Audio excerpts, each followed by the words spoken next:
being new.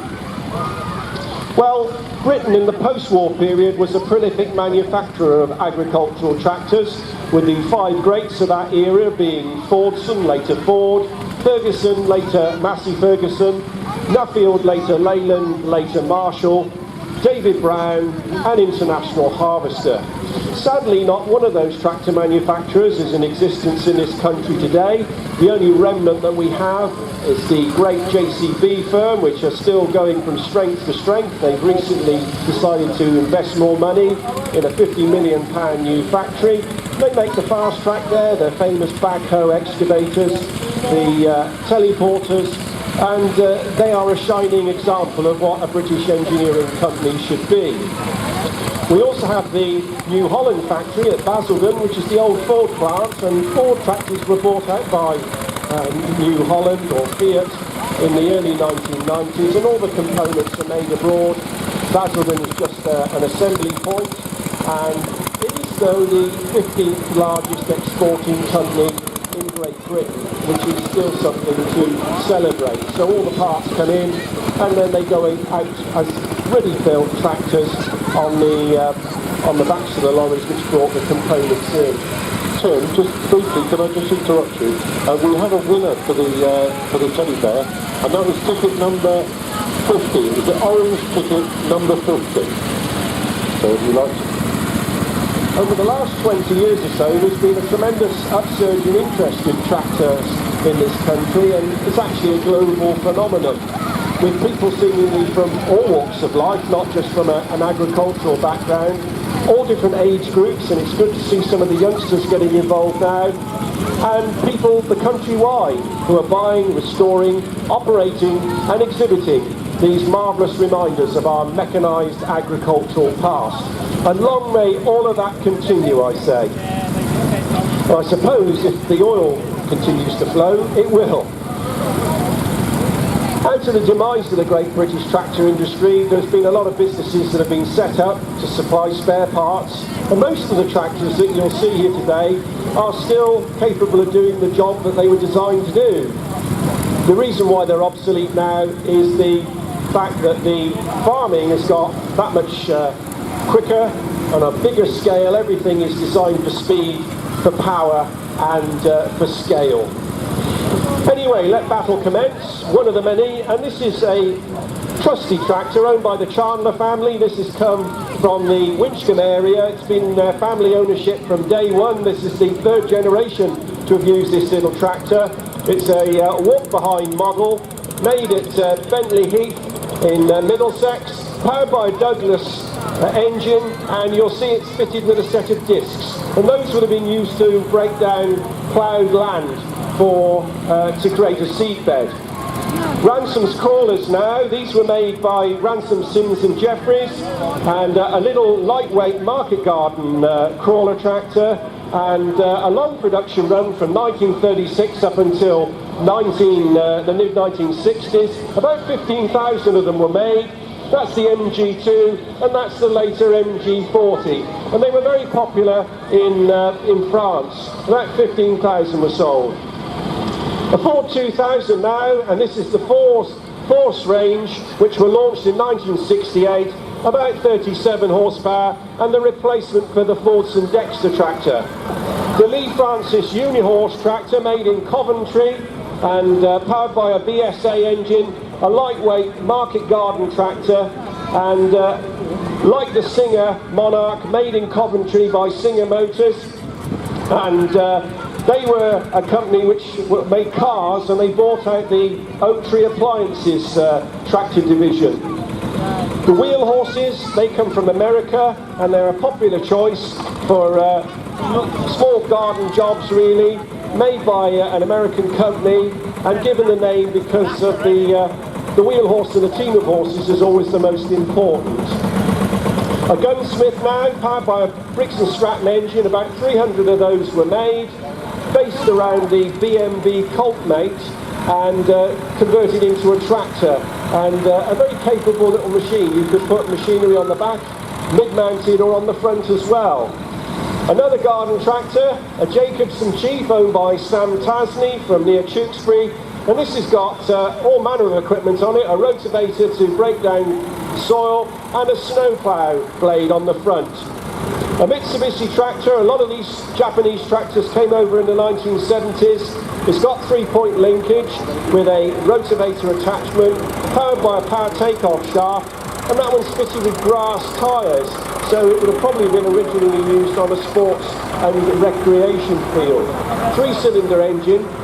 We send the little tractors in first under health and safety because, of course, being so small, if you had them mixed up with the larger tractors, there would be a danger for a larger tractor to actually run into them because the visibility is somewhat poor.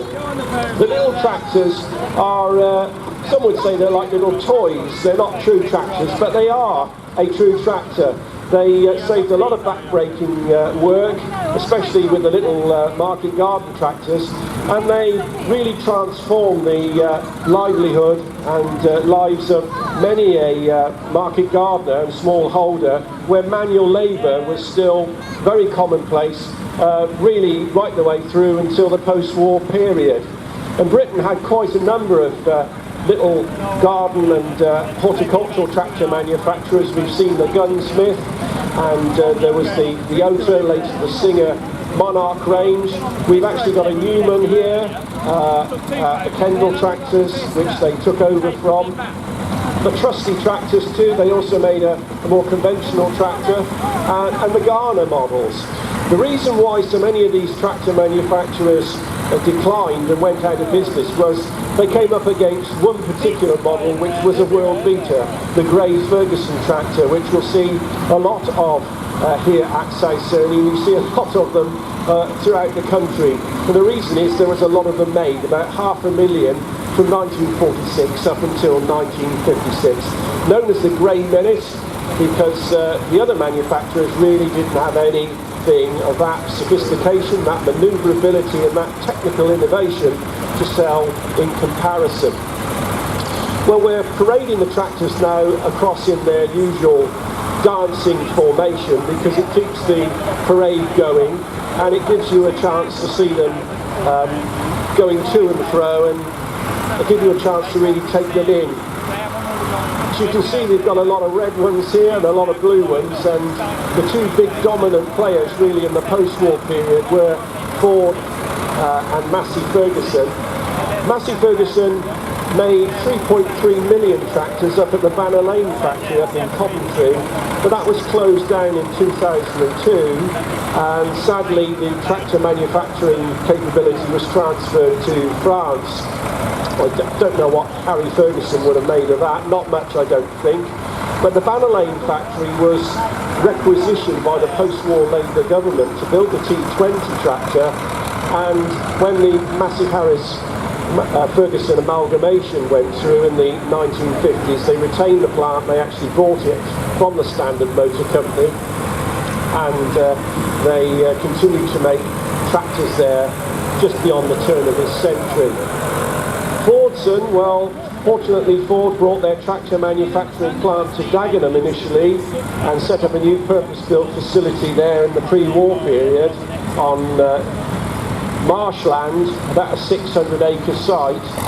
So that's 3 times the size of this site here at South Cerney, to give you an indication of the scale.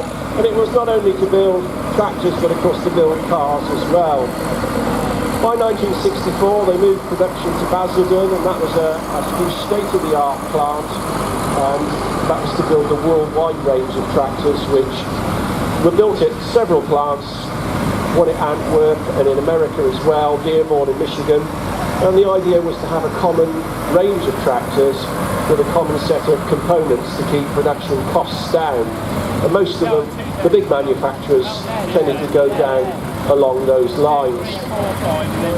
The farm tractor, it must be said, it has really been very beneficial to us all because it's enabled the farmer to farm his land far more productively, far more efficiently, and for us as the consumer it's led to plentiful food and relatively cheap prices. And it must be remembered, of course, that up to about 100 years ago, hunger was a very, very common thing. People had to scavenge, they had to beg, they had to grow their own, just to basically to keep themselves alive. So although we moan about probably certain products and certain manufacturers and certain supermarkets, we do take food, plentiful food, very much for granted. And although mechanisation did a lot to get rid of a lot of jobs on farms, that was balanced out by the jobs that it created, not only in the manufacturing plants, but of course with the tractor dealerships and the repair workshops and things like that. It's astounding to me, owning 11 tractors myself, that I can still go to a local New Holland dealership and buy brand new engine parts for some of my tractors which date back to the 1950s. And what you're seeing here today is a classic example of renewable, replaceable technology. As I say before, the reason why they're now obsolete is the style of farming has changed quite considerably. The fields have got bigger, obviously they haven't made any more land, but everything's got to be done at a lightning pace, on a big scale, and as a consequence tractors have got bigger and bigger as the years have rolled by. But it's very important, I think, to have parades like this here at events like South Cerney to remind us not only of the changes that have occurred in the last 100 years in agriculture, but of course the changes that have occurred with our manufacturing base, going from the most prolific manufacturer of agricultural tractors in Great Britain, and the world rather, being here in Great Britain, to a net importer. And it's quite obvious to me that we should have more manufacturing because it acts as like a spine. It's value-added industry, and we desperately need more of it to deal with the situation we're in at the moment. Anyway, they're coming across to me, slowly but surely.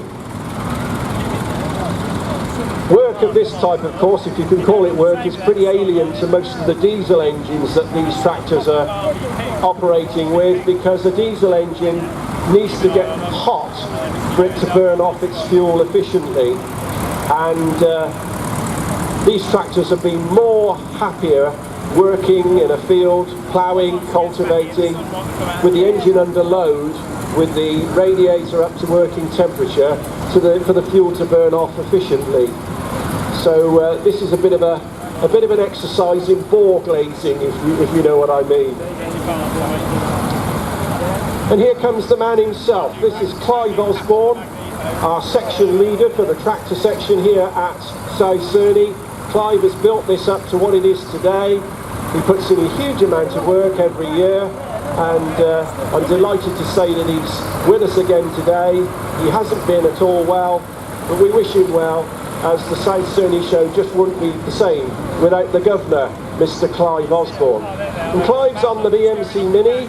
These were launched in 1966 as the Mini tractor, which was a product of Harry Ferguson research, and it was a dieselised version initially of the A-series engine, which had powered many a small Morris and Austin car. They never sold in the numbers they hoped. Only about 4,000 of these were sold, but they were a popular little tractor for sports and recreation and market garden work. Now, this is an absolute masterpiece of restoration, but of course it's being driven by Mr. David Aylward, so we wouldn't expect anything less, would we? This is a Field Marshall Series 3, and Marshalls were a prolific manufacturer of thrashing boxes, of boilers, of steam engines, and they entered tractor production with their single-cylinder design in the pre-war period. And that's a development of that initial concept. The Field Marshall was one of the great sights and sounds of post-war British farming, with a big single-cylinder, a 9-inch bore with a 6.5-inch bore with a 9-inch stroke. Now a Massey Ferguson 185, and this is part of the Red Giant range, which were launched in 1964. This is a Stage 2 model, which was launched in 1971, the direct replacement for the 178, and about 72 horsepower and powered by a Perkins engine. The Massey Ferguson 65 now, and these were made by Massey Ferguson to do battle with the likes of the Nuffields and the Fordson majors of the day, because up until this tractor they didn't have a big tractor to sell against the likes of those. A 1080 made in France with a long stroke lugging engine, about 85 horsepower, four-wheel drive, a very capable tractor for its time. One of the deluxe models now, the 8 Series, had the all singing, all dancing equipment specification, and that would have been used by many a big farm or agricultural contractor. The 178 was the direct replacement for the 175, and that's got the variable adjustable wheels on the back, a common feature. This one's got weights on the front, the 175, part of the original series of 4 tractors which were launched in 1964. Perkins supplied all the engines for these tractors. They were acquired by Massey Ferguson in 1959. The deluxe specification version of the 165, the 168, and that's fitted with multi-power, change on the move gearbox. Nice to see the ladies getting involved. A reminder of the sterling work done by the Land Army during the Second World War, and that's an industrial version of the 165. So tractors are used not only for agriculture but for industrial usage as well. The replacement for the 65 was the 165. The early models had the same engine as the Mark II model 65, but in 1968 they received the later Perkins engine. The deluxe version of the 135, the 148, about 10,000 of those were sold, and a very capable performer, building on the great success of this tractor, the 135, which had the longest production run of all the Red Giant range, from 1964 up until 1980. About 250,000 of those were made. The French base model, the 130, was built in Beauvais, the factory which they make Massey Fergusons today. About a 32 horsepower tractor, not a good starter it must be said, but it was still a very, very useful machine. The base model of the Ford 1000 series was the 2000, and this was the direct replacement for the Fordson Dexter. Ford's own engine was being used now, because with the Dexter they used the Perkins engine, a 3-cylinder model, about 37 horsepower. The 3000 was the next stage up, with a square configuration on this engine, equal piston and bore size, about 47 horsepower, and fitted with drum brakes. But when you came to the 4000, you had disc brakes, wet disc brakes, which were far more reliable. Nice to see the ladies, because it's a reminder too of the sterling work that many a farmer's wife had to do at times of this time of the year with harvesting and haymaking before. The Ford 5000 was the king model of the 6X and 6Y range prior to the 7000, about 75 horsepower, and a very, very capable machine. The 7000 was the turbocharged model, launched in 1971. Rare to see a four-wheel drive version of this, and turbocharging used spent exhaust gases to drive more air into the engine. The Power Major was launched in 1958. About 280 a day were being made at the peak of production down at Dagenham. The Mark III Fordson Major, and this is a commemorative model, the Ford 7810, the Silver Jubilee model, and they painted them in this colour scheme to commemorate the 25 years of tractor production at Basildon, the factory which is still open to this very day. The Ferguson 20 now, 500,000 of these were made from 1946 until 1956, the little grey Ferguson. Some would say they look toy-like, but they are very tough, they are very resilient with a tractor, because they were built with the highest quality materials, the highest tensile nuts and bolts, the finest steel, because their originator, Harry Ferguson, who lived later in Gloucestershire up near Stow-on-the-Wold, was an insister on the finest quality materials being used in the make of his tractor. International, well, they were a great tractor manufacturer from the 20th century. This is a Hydro 84, and this is using oil pressure as a gearbox option.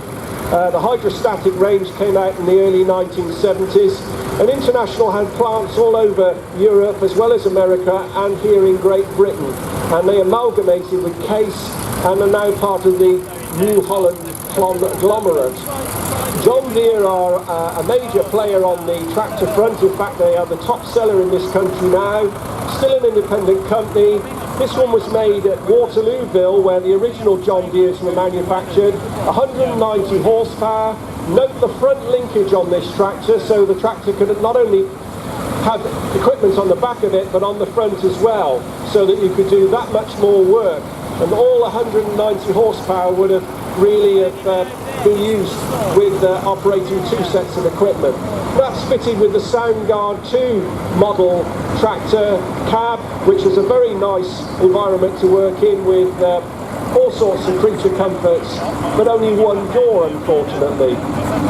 John Deere's now are all over the place. There's many dealerships in this area all over Gloucestershire.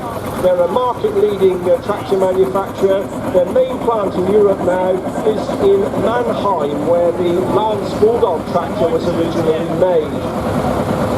This is a Heller diesel, a two-cylinder model built for the European market, with the side-mounted cutter bar mower driven off the gearbox, an air-cooled engine, an MWN engine, a diesel engine, and note the provision for seat. A lot of Continental tractors had this so that you could take the family out whilst you were working. No hydraulics on this tractor though, but a power takeoff would have been used for trailed power takeoff operation. Sorry? Oh right. The International 434 was the replacement for the 414, which had been launched in 1961. It had more horsepower, the revised styling, easier servicing as well, and part of the 276 as well as the 634 range, which had a common styling. And these were built largely up at Bradford in the old Jowett car factory. Note the roll bar on there, ladies and gentlemen, and that was a safety precision from the early 1970s.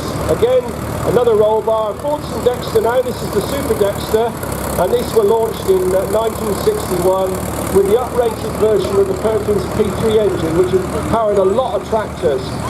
The David Brown Cropmaster, well, what a fantastic machine this was. Built in Meltham, near Huddersfield. 60,000 of these were made in 5 years. The first big success story for David Brown, and the first British diesel engine built by any British tractor manufacturer.